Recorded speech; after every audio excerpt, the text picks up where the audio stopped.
sommes à La Tuile, au bout du lac d'Annecy, dans une commune de 1000 habitants en hiver et 4000 habitants en été.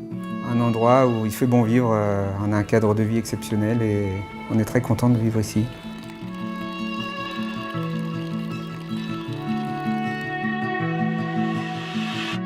Alors notre projet global, c'était de rénover notre maison forte, qui est le lieu de la mairie mais aussi de l'école. C'était vraiment cette mairie qu'on avait l'objectif de rénover pour plusieurs raisons. Pour l'accessibilité, puisque les bureaux de la mairie n'étaient pas accessibles aux personnes à mobilité réduite. Des déperditions de chauffage qui étaient énormes. Et puis rendre les locaux plus accueillants pour l'ensemble des habitants.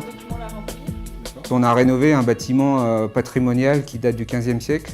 Donc on a réussi à le préserver sans le dénaturer, puisque l'extérieur garde son charme. Et en même temps, on le modernise à l'intérieur. Ah, bah ça change. Beaucoup plus de luminosité, beaucoup plus d'espace, beaucoup plus de confort. Tout est réuni pour que les équipes travaillent dans de très bonnes conditions.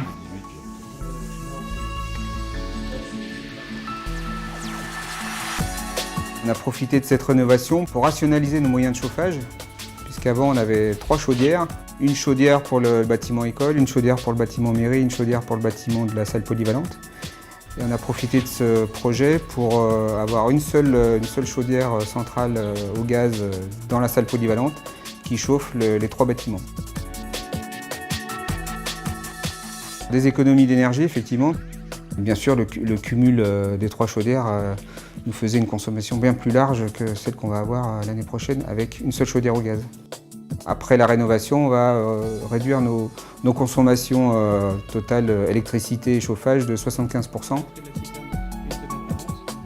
Et c'est vrai que le fait d'utiliser du but à gaz, ça nous donne de la souplesse, un remplissage de nos cuves, etc.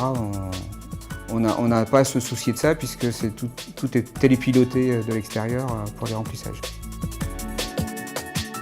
Un projet sur lequel on a travaillé depuis plusieurs années et qui représente un budget important pour une petite commune comme nous. Et qu'est-ce qu'on aurait fait de ce bâtiment si on ne l'avait pas rénové?